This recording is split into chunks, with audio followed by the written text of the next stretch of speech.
Durante 2016, las remesas recibidas en México sumaron 26.970 millones de dólares, las más altas registradas en la historia. Por la paridad cambiaria, los hogares mexicanos recibieron un aumento en sus ingresos traducidos a pesos en 28% para sumar unos 500,000 millones de pesos.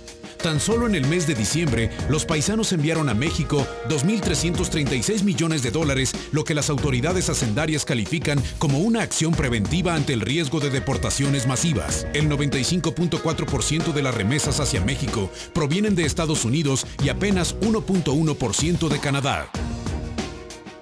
El tema migratorio era obligatorio que lo tocáramos aquí en Ruta 44 y escuchamos el monto de las remesas. Más adelante veremos el tema de la migración como tal.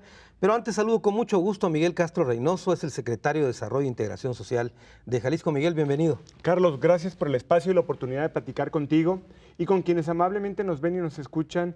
Y bueno, la oportunidad de entrar a sus hogares, de poder compartir información sobre un tema tan sensible que ha provocado, sin duda alguna, una coyuntura tan especial y tan compleja como seguramente no se había visto en muchos años. Digamos, ¿qué tan sensible es este tema? Es decir, ya con los anuncios del presidente estadounidense ya se ha creado algo de psicosis. ¿Qué hacer en este momento, Miguel? Primero, para que los paisanos se tranquilicen y después entender que el problema es grave socialmente acá de este lado de la frontera. Yo creo que hay una dimensión muy importante. Por supuesto, es la dimensión humana desde el contexto personal, pero también desde el contexto familiar. Este año, y creo que es un gran apunte el que se hace al aperturar este programa, en Jalisco se rompe un récord como jamás habían llegado remesas de los Estados Unidos, una gran mayoría, más de 2.500 millones de dólares durante el año 2016. Esto nos habla sin duda alguna de la potencia y la fuerza económica que impacta de manera favorable a Jalisco el tema de las remesas, pero también nos habla botar la tapa del récord de recursos, de la preocupación de muchos de los hermanos migrantes que enviaron más recursos que antes, es decir, seguramente hubo muchos de ellos que habrán enviado incluso ahorros económicos por el temor de el que se les grabaran estas remesas que se envían. Y bueno, evidentemente por el otro lado no podemos perder de vista que muchos municipios viven en mucho de la economía de estas remesas, que impacta de manera muy importante en un factor fundamental en la medición de pobreza y desigualdad en el estado de Jalisco, porque el ingreso de muchas familias en Jalisco depende de manera significativa de las remesas. A ver, Miguel, ya que tocaste el tema, tenemos en Jalisco regiones que están, digamos, han sido vocalizadas hacia cierta actividad agrícola o industrial. ¿Cuáles serían los municipios donde prácticamente la economía depende de las remesas? Yo creo que hay tres áreas muy importantes. Evidentemente tienen que ver con zonas urbanas y tienen que ver también con el campo. Me parece que las regiones en donde más dependencia en términos numéricos y de impacto, evidentemente la zona norte o región norte, Mezquitic y toda esta parte alta de Jalisco. Altos de Jalisco, tanto Altos Sur como Altos Norte también, si bien son regiones en donde hay una fuerte capacidad económica por el tema agro y por el tema que tiene que ver con la industrialización que el campo ha tenido en los últimos años, y por último el área metropolitana de Guadalajara. Y me parece que es sin duda fundamental esta parte. Evidentemente también está la otra parte, la que tiene que ver con las emociones, la que tiene que ver con el concepto de familias, la separación de las familias de esa migración de origen y la separación también de las familias que están en los Estados Unidos en un proceso de retorno de este fenómeno migratorio que damos cuenta que apenas en estos días ya vemos cómo hay hombres y mujeres que regresan a México a partir de esta lamentable situación en donde se quedan allá mujeres y se quedan también hijos de quienes regresan porque su condición migratoria no está en estado regular. Es decir, que el primer impacto es la división de la familia. Yo creo que el más importante es el de la familia.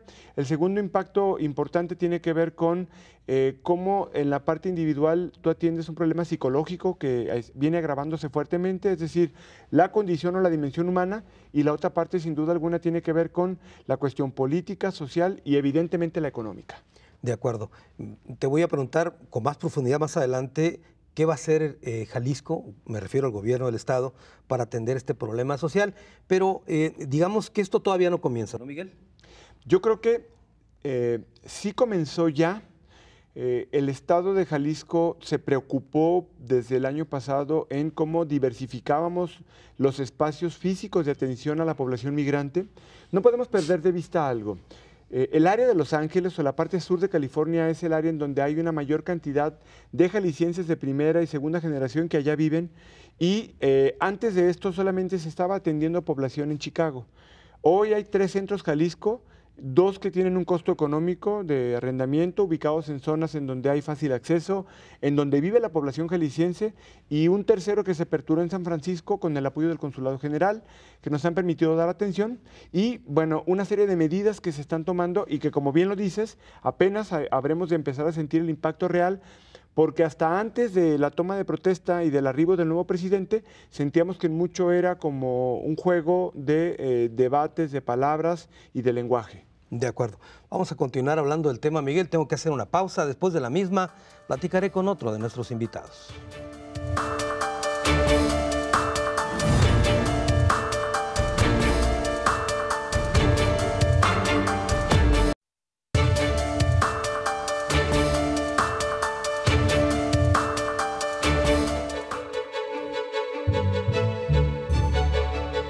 Según datos del Banco de México, los estados que más reciben remesas son Michoacán, Jalisco, Guanajuato, Guerrero, Estado de México y la Ciudad de México. Desde la última década, los estados donde laboran los mexicanos y de donde provienen la mayor parte de las remesas son California, Texas e Illinois. México es el 4º receptor de remesas en el mundo después de China, India y Filipinas. De ahí la importancia del tema que estamos tocando en esta ocasión. Saludo con mucho gusto a Alfredo Higareda Magaña. Él es miembro del Departamento de Ciencias Sociales y Jurídicas del CUSEA. Alfredo, bienvenido. Gracias, encantado. Déjame comentarte que, entre otras, estoy al frente de la Academia Nacional de Derecho Migratorio. De acuerdo. Y coordino a algunos especialistas en el tema de migración, y eso pues me da la oportunidad pues no solamente de actualizarme, sino de estar en el tema. Claro. Alfredo, ¿te habías imaginado un escenario como este? No, definitivamente no. La presencia y la personalidad de Trump ha desquiciado a México, y no solamente a México, está desquiciando al mundo. Sí, ya no es un problema con México. La primera semana se dedicó a México y contra los mexicanos, pero después ya rompió las barreras de México y ahora se está peleando con todo el mundo. Ahora, el tema específicamente migratorio, ¿qué tan grave podría ser para México? Podría ser fuerte y podría ser muy grave, porque él tiene la idea de que 3 millones de mexicanos están indocumentados en los Estados Unidos, pero que son criminales, según él. Y es criminal la gente que entró de ilegal y está fichada, le tomaron fotos y huellas y demás, y la deportaron. Y volvieron a entrar. Y por esa circunstancia ya lo considera un delincuente. Él, un crimen, sí, son criminales para él. De acuerdo. Sí, y hay mucha gente que obviamente que no tiene nada que ver con la ilegalidad, pero de todos modos los considera él así. Es muy diferente a lo que en México se modificó. En México se consideraba, por ejemplo, a un centroamericano sin papeles aquí se le decía ilegal, y ahora ya no, ¿verdad? Ya no, así es. Pero en Estados Unidos sí. Así es. No, los derechos humanos en México han proliferado más que en los Estados Unidos. Y más ahora con la presencia de Trump, se están recrudeciendo. Su actitud ha sido psicológicamente muy, muy agresiva, terriblemente fuerte. Y eso pues está generando un caos en la población mexicana. Hay algunas poblaciones que en el fin de semana ya no ves a un mexicano circulando en la calle, ¿sí? Ni en varias ciudades de los Estados Unidos. ¿Por qué? Pues todos están con el Jesús en la boca y con la presión de que la policía o de que los siguen o que los persiguen o cosa por el estilo. Entonces, tenemos esos problemas serios. ¿Sí? De acuerdo. Ya estamos viendo cómo exacerbado el odio racista en Estados Unidos. Así es, y lo ha crecido y le ha soplado y está fomentándolo con mucho. ¿Esto podría llevarnos incluso a ataques como los rancheros aquellos tejanos? Bueno, habrá muchas cosas que estamos en el riesgo. Ojalá que no se dé nada de esto. Y los mexicanos también están siendo más prudentes. Antes lo hacían el cruce fronterizo irregular con mucha facilidad, ahora no. Ahora se piensan y se la piensan 10,000 veces antes de meterse entre las patas de los caballos. Ahora, tú que conoces bien el panorama allá en Estados Unidos, ¿Cuál podría ser la radiografía allá? ¿Dónde están los mexicanos? ¿En qué estados, etcétera? Bueno, básicamente hay 5 estados de la Unión Americana donde ahí proliferan los mexicanos, tanto migratoriamente hablando, correctamente migrantes o no emigrantes, es decir, los indocumentados. Los indocumentados, por decirlo de alguna manera. Y es obviamente California, Texas, Alabama, Chicago o Illinois, Minnesota, algunas, hay cadena de estados en los cuales proliferan obviamente los mexicanos. Claro, ahora lo que decía el secretario hace un momento es un asunto gravísimo. Estamos hablando de mexicanos de primera generación, de segunda generación y de tercera generación. Así es. Así es, ¿no? Así es. Sí, y obviamente, pues, sobre todo los migrantes de tercera generación, que son los niños que nacieron allá, hijo de papá documentado o indocumentado migrante, son los que están en el gran riesgo, obviamente, de la afectación cuando les secuestren a sus padres o a su madre o al papá y los saquen del país y la familia se queden sin la manutención y sin el quién los proteja y quién los alimente. Claro. ¿Cuántos millones de indocumentados más o menos estamos hablando allá? 3 millones. 3 millones aproximadamente, sí. De acuerdo. Ahora, ¿qué problema social provocaría una deportación masiva a México, Alfredo? Bueno, no será posible una deportación de 3 millones de mexicanos de un solo acto, pero sí ya iniciaron, ya hay 60,000 mexicanos que han sido deportados de Estados Unidos hacia México. Y entonces esto parece que no, pero se va a empezar a reflejar gradualmente en México. Pero también están sacando a mucha gente, curiosamente, que ya le dieron la visa de migrante el cónsul, o le dieron la carpeta para que la entregue y se registre al entrar a los Estados Unidos, y el migrante, el oficial de migración que lo está recibiendo, les está enseñando y les está pidiendo, fírmele aquí. ¿Y qué es? Es la renuncia de usted a su calidad migratoria, con engaños y con amenazas o con presión.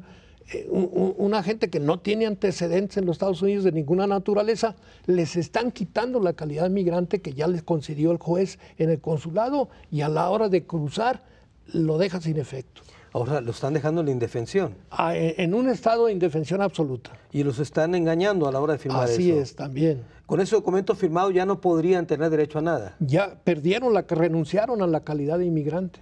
¿Y eso no lo sabe la gente cuando está entrando ahí? No lo sabe, porque son criterios que están manejando los oficiales de migración a la hora de llegar a los Estados Unidos, ¿sí? A la hora de registrarse ya como inmigrante. ¿Sí? Ahora, ¿qué le queda a nuestros paisanos en Estados Unidos? ¿Hay recursos legales para poder combatir todo esto? Sí hay, Alfredo, pero no son tan baratos en Estados Unidos. Los abogados en emigración en los Estados Unidos tienen tasas de honorarios altas, y a veces la gente anda con una mano adelante y otra atrás y no tienen los recursos necesarios. De tal manera que a mí me pareció prodigiosa el señalamiento del secretario de Relaciones Exteriores de México, que dice que todos los consulados de México, los 48 consulados que existen de México en los Estados Unidos, van a tener abogados especialistas en emigración para la atención a los migrantes. Y eso sería estupendo, excelente. ¿Sí? Muy bien. Vamos a continuar, por supuesto, Alfredo, hablando más de este tema, pero tengo que hacer una pausa. Después de la misma platicaré con otro de nuestros invitados.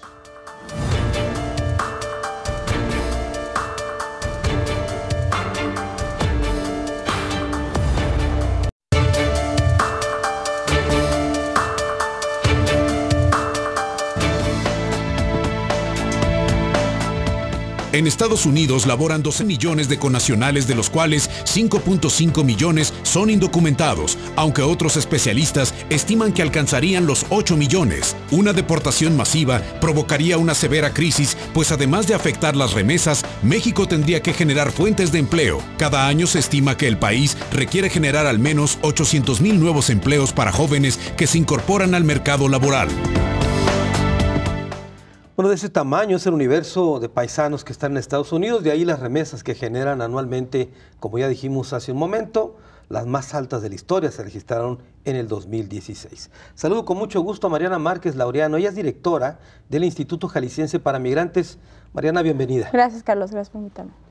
Mariana, a ver, ¿por qué no empezamos por ese punto? ¿Cuántos jaliscienses hay en Estados Unidos trabajando? Mira, se estima que hay 1.4 millones de jaliscienses actualmente en Estados Unidos de primera generación, es decir, nacidos aquí en el estado y que se fueron a Estados Unidos, migraron a Estados Unidos. Y luego siguen los de segunda y tercera. ¿Hay Exactamente. una estadística sobre eso o no? Sí, aproximadamente son 4 millones entre primera y segunda generación de jaliscienses. Primera y segunda. Pero es como es una migración irregular, no se puede tener una cifra exacta. Claro. Ahora, ¿de qué regiones de Jalisco es principalmente la gente que ha migrado? De los Altos de Jalisco. De los principalmente, Altos. sí. De Alto Sur y de la región Altos Norte. Pero de todas maneras, prácticamente de todo el estado hay jaliscienses. Realmente allá. sí, de todo el estado tenemos, todo el estado digamos que podría considerarse como un estado binacional. Claro. Todos tenemos un pariente, un familiar que está en Estados Unidos que migró hace un tiempo para poder trabajar y encontrar mejores oportunidades. ¿Por qué nos platicas del instituto? ¿Qué hace el instituto? Claro ¿Por qué que un sí. instituto jalisciense para migrantes? Mira, el instituto nace el 18 de diciembre de 2015. Se crea esta oficina porque se detectó que se tenía un rezago de aproximadamente unos 20 años en cuestión de política migratoria. Siendo un estado binacional, se necesitaba generar programas institucionales para poder atender a esta población. Precisamente vino a generarse muy oportunamente porque posterior se está dando una crisis en la que es cuando más nos necesita nuestra comunidad. Lo que se atiende son las necesidades de este grupo vulnerable. ¿Por qué se considera un grupo vulnerable? Porque se encuentra a distancia, porque no puede venir aquí al estado a realizar trámites desde un acta de nacimiento, desde un trámite registral de terrenos, de propiedades. Allá a lo mejor otras cosas como comprar un terreno, poder solicitar una licencia ante un ayuntamiento. Entonces se empieza a detectar toda esta necesidad y también desconocimiento que tienen nuestros connacionales. Los consulados no se dan abasto y es por eso que también se genera un instituto para atender de manera específica a este grupo de población. También debemos de saber que Jalisco es uno de los estados por el cual transita la población migrante extranjera. Claro. Por lo tanto, también se tiene que atender en política pública. Muy bien. Mariana, me imagino que a estar al frente de este instituto has de haber conocido historias increíbles de migrantes. Exactamente. Digo, sin abundar mucho en ellas, ¿por qué nos platicas alguna que recuerdes? Mira, una de las cosas que nos llaman más la atención es, por ejemplo, nos tocó el año pasado una chica menor de edad que nunca sus padres se la llevaron, su mamá en específico se la lleva de Jalisco, de Guadalajara, a los 4 meses de nacida, nunca la registró. En Estados Unidos, en ese tiempo, el año pasado, aún no se podía hacer un registro extemporáneo ante los consulados. Entonces, esta chica no podía ingresar a high school y a ingresar a nada porque no tenía una identidad. Claro. Entonces era doblemente invisible, aparte de que era indocumentada, era ilegal, no podía tramitar lo que era el beneficio del DACA, de ser Dreamer, porque no tenía un documento de identidad. Se hace una serie de gestiones y se logra registrar aquí en el estado y ya cuenta con su acta de nacimiento. Es un acta de nacimiento, un documento, les estamos cambiando la vida a las personas que están en Estados Unidos. Claro, yo recuerdo haber conocido el caso, por ejemplo, en Los Altos de un pueblo que se llama Jesús María, donde las mujeres todas las tardes esperaban la llamada del novio o el esposo de Estados Unidos. Hay casos así, supongo, ¿no? De poblaciones que casi no hay hombres porque están en Estados Unidos. Por ejemplo, Cuautla o Ayutla son poblaciones que la gran mayoría de los hombres se encuentran en Estados Unidos. Sin embargo, debe de ser interesante saber que a partir del año 2000, ahorita hay un 54% de mujeres en Estados Unidos, el 46% es de hombres que migran. Hay más mujeres en Estados Unidos ya ahora, recientemente. Recientemente. Recientemente dio el repunte de las mujeres que migran más que los hombres. De acuerdo. Entonces, digo, es un dato también interesante porque anteriormente se pensaba que únicamente se iban los hombres para trabajar y les mandaban el dinero a las mujeres. Yo creo que dijeron, no, ya mejor ya me voy yo también porque claro, muy bien. si no ya no regresan. Pues sí, si no, no regresa. Sí. Mariana, digamos que el instituto estaba haciendo una labor de trámites, de esos papeles que le cambian la vida a los migrantes, etcétera. Pero, ¿cuál va a ser el papel del instituto ahora en esta crisis migratoria? Mira, el papel del instituto principalmente son las asesorías. Seguimos con campañas de documentación, campañas de identidad, que eso es lo principal que necesita nuestra población para poder proteger sus derechos civiles. Ahorita se habla mucho de que es posiblemente que haya redadas, que vayan a los trabajos y que quieran precisamente llevarse o deportar a las personas. A los partidos de fútbol. Exactamente, en todos lados. Entonces, hay una serie de acciones que nosotros estamos tratando de instrumentar en Estados Unidos, como por ejemplo, todo mundo que tenga un documento que pueda acreditar su identidad, ¿no? Todos los jaliscienses, todos los mexicanos. Claro.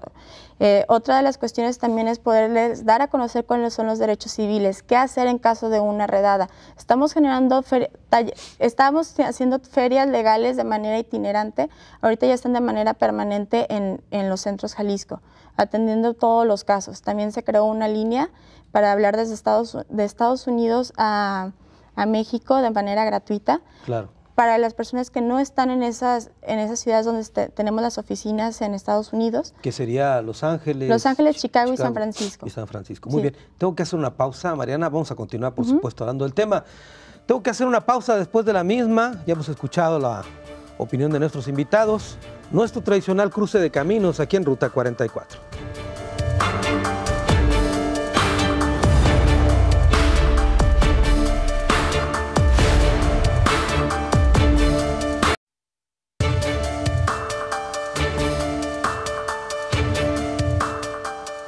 El reto del muro, el tema migratorio, es el tema que tocamos hoy aquí en Ruta 44. Hemos hecho un panorama general en torno a este problema.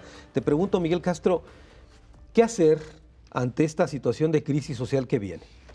Hay personas que ven un vaso medio lleno y hay quienes pueden verlo vacío. Creo que toda crisis es una oportunidad y me parece que en esta situación que se está viviendo hay algunas cosas que se empiezan a perfilar de una manera muy favorable. La primera y más significativa de todas ellas es cómo una población que tiene diferentes formas de vivir, de entender cómo funciona una comunidad, de entender incluso hasta su visión cosmogónica de la vida, pueden todas, siendo diferentes, unirse. Y creo que eso está pasando con el pueblo mexicano. Segundo, el darnos cuenta que hoy, y quiero citar una frase del gobernador de hace algunos días, cambiemos el tema o el concepto de mano de obra por creación de obra. Los jaliscienses tenemos capacidad, el mexicano tiene talento, las nuevas generaciones se están preparando muy bien, Jalisco se ha convertido en el Valle del Silicón de nuestro país y tenemos una gran calidad de creatividad de obra para poder desarrollar e impulsar fuertemente temas que tienen que ver con mejores salarios, mejores oportunidades de empleo. Y me parece que hoy el gobierno de Jalisco está implementando a través de áreas como desarrollo rural, propuestas para coinversión, para que la gente que manda centavos de Estados Unidos aquí, en lugar de que eche ladrillos para construir casas que se habitan 10 días al año, pueda invertirse para que en el campo, con estos nuevos cultivos que existen y que están siendo muy rentables, puedan generar ingresos económicos en México y puedan cambiar su manera de vivir. A ver, esto que dijiste es muy importante porque a lo mejor mucha gente no lo sabe, pero lo primero que hace un paisano es mandar dinero para construirse una casa. Es correcto. Y en la que zona después norte que la usa nomás una semana al año, ¿no? Y que toda la vida se plantean regresarse a vivir a su pueblo natal, pero luego con el paso de los años, un día con otro les llaman para decirles que su mamá falleció, a los 3 años les llaman para decirles que el papá falleció, y cuando eso pasa, ya no encuentran allá motivos. Se casan, tienen hijos, como decía Mariana, segunda generación, luego llega la tercera generación y resulta que aquellos jóvenes que 30 años antes se habían ido con la ilusión de regresar nuevamente a su lugar de origen, ya no encuentran motivo. Ya no tienen un solo motivo para regresar a su pueblo, más sin embargo allá tienen a toda su familia. Y esas casas se convierten en espacios abandonados.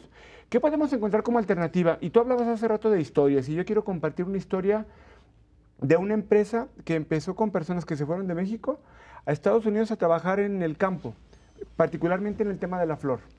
Después ellos se dieron cuenta que algunos meses en Estados Unidos no se podía cultivar una flor que la empresa necesitaba para poder vender allá el producto. Ellos, siendo jornaleros en el campo, compraron tierras aquí, empezaron a cultivar la flor y luego se hicieron socios de la empresa donde trabajaban. Hoy esta empresa es una empresa muy consolidada, una de las empresas más importantes se llama Canflor, y estos mexicanos que se fueron allá con una mano atrás y una mano adelante, con talento, capacidad y creatividad, hoy son empresarios muy importantes que viven en los Estados Unidos. Alfredo, esto tendría que darse porque México difícilmente absorbería toda la mano de obra que viene de allá. Ojalá. Por algo se fueron, ¿no? De eso se trata. Mira, definitivamente la deportación no puede ser masiva, por ningún motivo. ¿Por qué? Porque el sistema americano necesita la mano de obra de los mexicanos. Trump quiere deportar a los que son criminales, es decir, que tienen una ficha negativa. no quiere deportar a medio pueblo, aunque estén de ilegales. Sí, esto es bien importante. No estamos excediéndonos en los temas, es decir, lo que queremos saber es qué hacer para recibir a estas gentes y hacerlos eminentemente productivos aquí. Finalmente, yo creo que nos va a servir mucho esta crisis y nos va a servir mucho porque vamos a lograr independizarnos mucho de los Estados Unidos en muchas áreas y en muchos temas. Sí, claro, vamos a seguir con la vinculación, vamos a seguir con el trabajo, vamos a seguir con el cambio de inversiones, pero nos estamos desvinculando porque nos está obligando a voltear a ver otras alternativas y en el ver otras alternativas vamos a encontrar miles de oportunidades. Aquí el problema es que tengamos conciencia plena de lo que debemos hacer, no soltar lo que tenemos, pero sí tener conciencia que tenemos que buscar necesariamente otras alternativas distintas a las americanas. Ahora, lo que tú mencionabas hace un momento, ya existe, por otro lado, una situación difícil de nuestros paisanos allá, sí, que tú me decías que ya no quieren ni salir a la calle. Así es, en este momento. Lo que pasa es que la crisis de Trump, la primera semana en el poder de Trump, generó una crisis terrible contra los mexicanos. Se dedicó exclusivamente a agredir a los mexicanos. Pero después de la primera semana, Trump ya se ha peleado con medio mundo. Ya tiene a 40 países con quien ha tenido ya golpeteo fuerte. Muchos presidentes de otros países le han colgado el teléfono a Estados Unidos o al presidente Trump. Es decir, de alguna manera ya se está diversificando la negatividad de Trump y la agresión que traía la primera semana contra los mexicanos está descendiendo. ¿Sí? Pero sigue con lo del muro. Sigue con lo del muro, pero lo del muro lo vamos a poder negociar para que no se haga. Yo tengo la confianza de que sí lo vamos a lograr, ¿sí?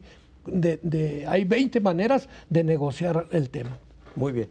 Mariana, nos estabas comentando las cosas que está haciendo el Instituto Jalisciense Sí. para Migrantes. Sí, mira, yo creo que retomando un poco de lo que se está hablando, cuál es la situación también de los mexicanos en Estados Unidos. En enero terminó uno de los programas que inició el presidente Barack Obama. Es que era únicamente por una cuestión de, únicamente la policía encargada de, que se llama ICE en Estados Unidos, que se encargan de todo el tema migratorio, Sí. únicamente ellos podían llevar un proceso de deportación. Ahora ya no. Ahora ya policías locales pueden detener a una persona y por cualquier motivo solicitarle sus documentos y si no los tiene, canalizarlos al departamento de ICE. Ese es el temor también de muchas personas, que les pueden pedir documentación en cualquier parte de Estados Unidos. De ahí el temor a no salir. De ahí el temor a no salir, excepto en ciertas ciudades santuarios, que ahorita hay más de 200 ciudades santuarios, pero también está el presidente actual de Estados Unidos ha emitido ciertas declaraciones, es decir, que va a quitar apoyos económicos a estas ciudades santuarios que vienen del gobierno federal, a estas ciudades, si ellos protegen a las personas indocumentadas. Otra de las cuestiones también que debe causar relevancia es que el fiscal general que acaba de nombrar el día de ayer, el presidente Donald Trump, es una de las personas que ha estado o ha propiciado que no se lleven a cabo mucho de las regulaciones migratorias. Es una persona que totalmente defiende la política antimigrante. Entonces, él es el que va a ser el encargado de poder dictar o dictaminar las leyes antimigrantes a nivel federal. Entonces, sí hay mucho temor, sí lo hay. Ya iniciaron también ciertas redadas en estados del sureste de Estados Unidos. Lo que ahorita es importante hacer a través de organizaciones de la sociedad civil y hacer redes de información con nuestros propios ciudadanos es hacerles saber cuáles son sus derechos civiles, a qué tienen derecho, qué poder ir previniendo en caso de que sean personas indocumentadas, también que le dejen sus documentos a otra ¿por qué no nos persona. explicas, por ejemplo, brevemente, a qué tienen derecho? ¿A qué tienen derecho? A un abogado. De no dar su nombre, tienen derecho a un abogado una vez que si es que son arrestados por la policía, tienen derecho a ver su caso ante un juez, porque muchos de ellos tienen hijos y muchos de ellos a lo mejor también tienen alguna esposa o están en proceso de arreglar su proceso migratorio y tienen derecho a ver un juez migratorio.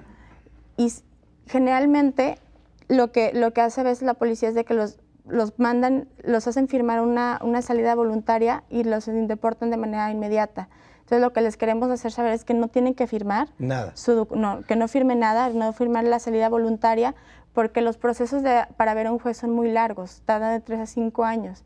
Y ellos pueden estar en libertad en lo que les toca ver al juez. Alfredo decía que los están engañando haciendo firmar una forma en la que renuncian a su estatus migratorio. Es correcto. Es correcto. A ver, de eso si quieren me platican porque tengo que hacer una pausa. Después de la misma seguimos con este tema.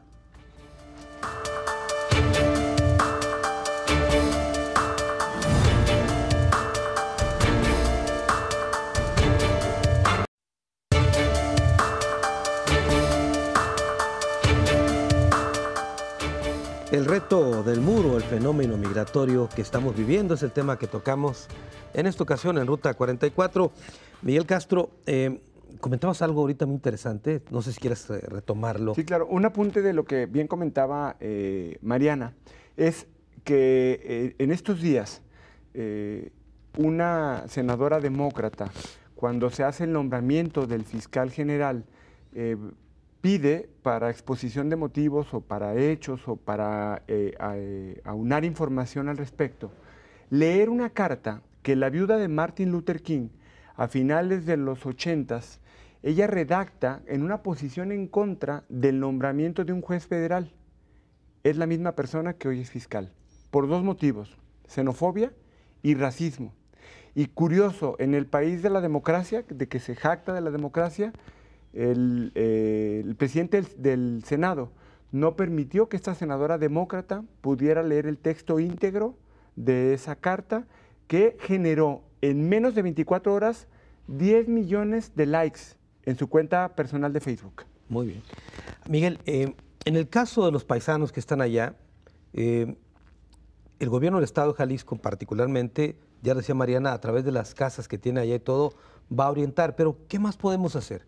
¿Están organizados los paisanos allá o están dispersos? No, yo creo que hay una estructura de organización. De hecho, tanto a Mariana como a tu servidor nos ha correspondido estar pendiente de los clubes que existen prácticamente en toda la Unión Americana, que son espejo de los 125 municipios que están aquí.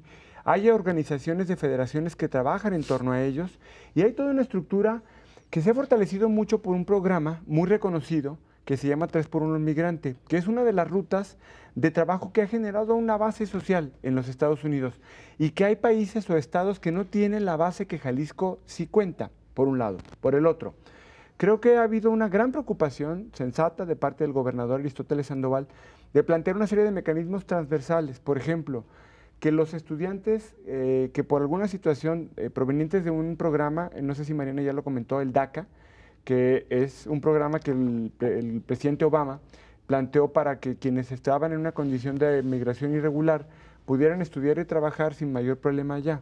Se les van a revalidar sus estudios aquí. Habrá la oportunidad para que los jóvenes que retornen con sus familias y sus hijos a escuelas preescolar, primaria y secundaria puedan aquí ingresar a escuelas rápidamente. Generarles apoyo en materia de servicios de seguridad social y evidentemente oportunidades de empleo con planteamientos muy concretos, por ejemplo, capacitación en el tema de la segunda lengua. Creo que hay muchos jóvenes que pueden acceder a esto y la Secretaría de Desarrollo Rural está preparando un fondo económico para programas de inversión en el campo con recursos de las remesas que llegan. Muy bien, Alfredo, mencionaba hace un momento, Miguel, el impacto que sería dividir a las familias, que se venga el papá deportado y se queden los familiares de segunda y tercera generación. Pero ¿qué pasaría si se regresa toda la familia? Bueno, pues ¿Cuál es el impacto cultural que habría? Porque habrá quienes ni siquiera hablan español, ¿no? Así es, esto es muy real esto. Y bueno, estamos en esa tesitura, porque los que deciden finalmente, pues son los 2 miembros de la familia titulares, el señor y la señora, si se viene la señora porque no quiere estar sola sin su marido, o al revés, si ella se queda allá y el marido se viene, y bueno, la problemática normal. ¿Qué es lo que pasa aquí? Que el trámite de los perdones de alguien que ha cometido una falta en los Estados Unidos se da a los 5 años cuando cometes una vez un delito, a los 10 años cuando cometes delito o reincidencia, a los 20 años cuando cometiste intencionalmente, reiteradamente 3 veces el delito, y Cuarta, cuando tienes una deportación de por vida, que jamás los Estados Unidos te va a atender. Entonces, o te va a recibir oficialmente. De ahí la problemática que la gente, sabiendo que no puede tramitarlo, es que se meten de ilegales, hacen el esfuerzo por meterse y están en el riesgo, obviamente, de generar muchos problemas. Ahora, eso que tú me dijiste hace un momento, de que el gobierno de Donald Trump considera ilegales a aquel que fue deportado. Sí. ¿Dices que para ellos el perdón es muy complicado? Para los que fueron deportados, sí, normalmente habrá que esperar. Yo manejo mucho esto con la gente y me dice, licenciado, me falta un mes para cumplir los 10 años de estancia fuera de los Estados Unidos. ¿Me podría ayudar a tramitar mi perdón? Y es obvio que sí. Sí, o viceversa, según el caso y la posición jurídica de cada quien. Pero, bueno, tienen el derecho de tramitar su perdón. Sí, algunas gentes con los que no hay posibilidades de perdón son a los que se metieron en narcotráfico, son los que son especialistas en la venta de cosas ilegales, y a los polleros tampoco. A los polleros es muy difícil que consigan un perdón. ¿Por qué? Porque se dedica al tráfico de migrantes, tráfico de indocumentados. ¿Sí? Claro. Entonces, de alguna manera, en muchas cosas tiene razón no el presidente, el sistema migratorio americano, pero en muchas cosas son muy extremistas. Y en las cosas extremistas ahí es donde tenemos que entrar para proteger a nuestra gente, definitivamente. Muy bien. Mariana, te preguntaba hace un momento las acciones específicas del Instituto Jalisciense Mira, para también Migrantes. las acciones, aparte de lo que es la asesoría, la que es la asesoría legal, tanto para personas tanto en el derecho anglosajón como en el derecho mexicano. ¿Por qué? Porque en Estados Unidos tenemos vínculo y tenemos un vínculo con organizaciones de la sociedad civil que atienden temas migratorios en Estados Unidos.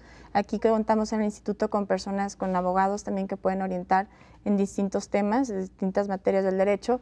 También damos las campañas de identidad, de documentación, que eso es algo de todos los días y nos lo solicitan demasiado. Otra de las acciones que también estamos realizando, bueno, junto con de las políticas transversales que emitió el señor gobernador, atendemos lo de que es el centro de negocios. Hay muchas personas que nos están hablando a través de una línea, si me permites decirle, también comentarle, 1-855-224-4234, que pueden hablar de Estados Unidos a México sin costo, y nos comentan, ¿qué puedo hacer? Porque yo sí me quiero retornar, no me gusta el ambiente a lo mejor de discriminación que se está generando. ¿En qué tengo tanto dinero, en qué lo puedo emprender, en qué lo puedo invertir? Entonces, los canalizamos con este centro de negocios para que le puedan dar todas las atenciones que ellos requieren, desde qué tipo de terreno comprar, la licencia que puedan. ¿Hay estímulos para eso también? Hay estímulos también y se les está proporcionando todas las convocatorias que tiene la Secretaría de Desarrollo Económico y la Secretaría de Economía a nivel nacional para que puedan accesar a estas convocatorias desde Estados Unidos. Lo que buscamos es facilitarles el terreno si quieren regresar. En Estados Unidos lo que hacemos es poder generar este ambiente de certidumbre. Y también decir, nos hablan muchas personas, como bien decía, ¿puedo pedir un perdón o puedo pedir un perdón? Algo que comentamos y tratamos de dar a conocer, si alguien ingresó con documentación falsa, con la visa de otra persona, con la green card de otra persona, también de por vida no va a poder ingresar nuevamente a Estados Unidos. Porque hay mucha gente que le hace creer que sí, entonces después le sacan, le hacen un fraude, ¿no? Legal. Lo estamos viendo últimamente, ¿no? Que han aparecido por ahí green card falsas. Exactamente. También nosotros acudimos mucho a lo que son los municipios, al interior del estado, para dar capacitaciones a los familiares de los migrantes. Los familiares de los migrantes son es el primer vínculo de las personas que se encuentran en Estados Unidos. Entonces, ellos tienen muchas preguntas y muchas dudas que les hacen sus familiares. Claro. También trabajamos con el secretario de Relaciones Exteriores por un tema de desaparecidos o que se encuentran en prisión para que se pueda localizar y poder generar mayor certidumbre a sus familiares. Muy bien, tengo que hacer una pausa más, es la última. Regreso a las conclusiones del programa.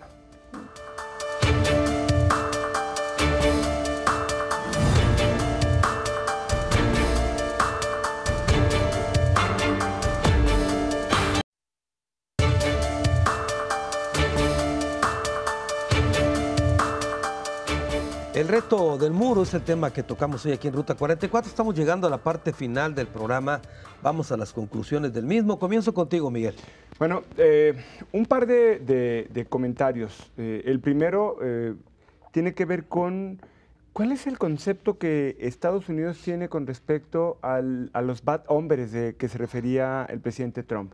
¿Se refiere a un inmigrante que no está en condición regular o se refiere a quien comete felonía? Hay una incertidumbre que todavía no tiene un límite establecido claro, por lo que hay gente que tiene miedo a ir a un centro comercial o salir a la calle. Y el otro tema que es, creo, un asunto de fondo, hay una columna que no tiene desperdicio de Enrique Krause, que publicó hace algunos días en Letras Libres, que me parece que es estupenda y que a la vez es muy grave. Y que habla, y hay otra también de Jesús Silva Herzog, que hablan de lo grave que es, parafraseando un poquito a Porfirio Díaz, haber soltado a la bestia y al rato no saber qué hacer con ella. Hay, sin duda alguna, en los Estados Unidos, hay una parte de Estados Unidos que no es necesariamente California, ni los estados que están en la costa, que están acostumbrados a la migración y a personas que vienen de otros países a construir vida. Hay un Estados Unidos distinto que tiene rasgos de xenofobia, que tiene rasgos racistas, que es el centro del país y en donde hay muchas personas que tienen una apreciación distinta de lo que es esto. Creo que esta parte es grave y es muy profunda. Ojalá y este tipo de situaciones pronto puedan resolverse, porque de otra forma estaríamos entrando en un camino oscuro, complicado y muy grave en términos de política internacional y desde una perspectiva global. Cerraría diciendo que lo que comentaba nuestro especialista, que verdaderamente lo es, y con quien compartimos este espacio, lo delicado es que no es un problema que tenga que ver solamente con México, es un problema que tiene que ver ya con toda una comunidad internacional que ha mostrado una grave preocupación por lo que está pasando con el manejo de una política del país más importante en términos económicos y de algunos factores en el mundo y que no se puede gobernar a tuitazos. De acuerdo. Alfredo, tus conclusiones. Bueno, yo creo que hay muchas cosas positivas y negativas en este problema. Lo negativo es lo estamos viviendo ahora y estamos recibiendo las presiones por diferentes entornos dentro y creados por Trump. Lo positivo, que nos está generando conciencia plena de que nuestra dependencia con los Estados Unidos es enfermiza, que tenemos un 84-86% de dependencia con los Estados Unidos en la problemática estructural, particularmente de economía.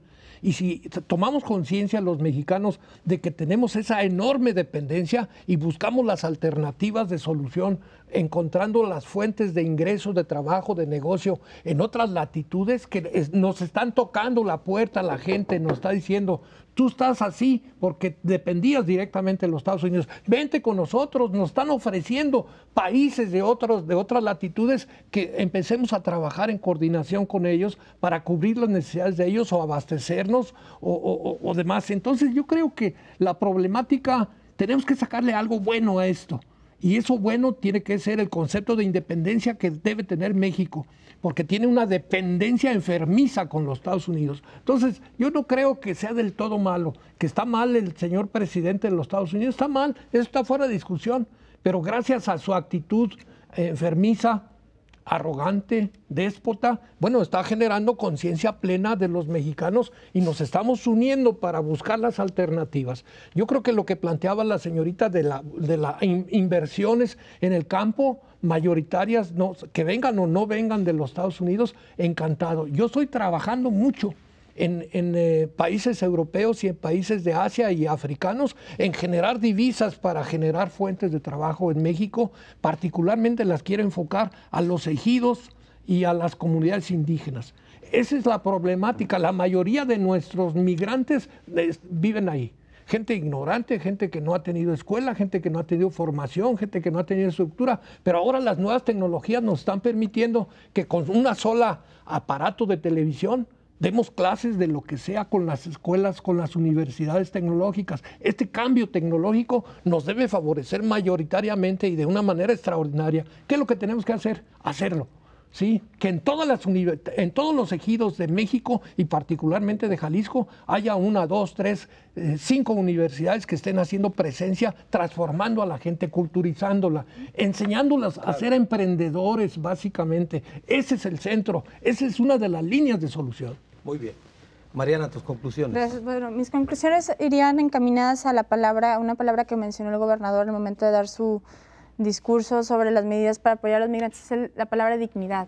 Yo creo que aparte de este cuidado que debemos de tener para las personas, hacerles llegar la información de todas las personas migrantes que se encuentran en Estados Unidos, es cuidar mucho la dignidad, que si hay una deportación, repatriación, sepan ante qué acudir, que no se denigren y que tampoco sus derechos humanos siempre sean cuidados. Otro de los puntos que me gustaría tocar en las conclusiones es que México desde hace ya bastante tiempo es considerado un país con una alta migración. Creo que ahorita debemos de trabajar a pasos agigantados, tanto las autoridades como organizaciones de la sociedad civil y también las empresas, comprometernos para tomar y generar política pública que no la habíamos hecho y que no la habíamos considerado. Nunca habíamos considerado que los 33 millones de mexicanos, o 34 casi, que se encuentran en Estados Unidos, en algún momento quisieran regresar, ya fuera por un tema legal o porque ya no se sienten a gusto en aquel país. Tenemos que generar estas oportunidades y estos escenarios favorables para su integración inmediata a la sociedad. Muy bien. ¿Quieres comentar algo, Miguel, brevemente? Solamente compartir, en la coyuntura se dan dos cosas. Se nos va el petróleo, pero hay turismo. Y Estados Unidos está en riesgo, pero tenemos el resto del mundo. Esa sería una conclusión, me parece muy importante. No podemos seguir siendo dependientes de factores como los que dependimos durante muchos años. Muy bien. Muchas gracias, Mariana. Muchas gracias. Alfredo, muchas gracias. Encantado, un placer. Miguel, muchas gracias. Un placer. Y yo creo que el tema da para más. Si les parece, Claro. los comprometo a que regresemos Muy bien. para otro segundo programa. Un proceso Muchas de gracias. evaluación. Muy bien. Me quedo, como siempre, con un minuto para una reflexión final.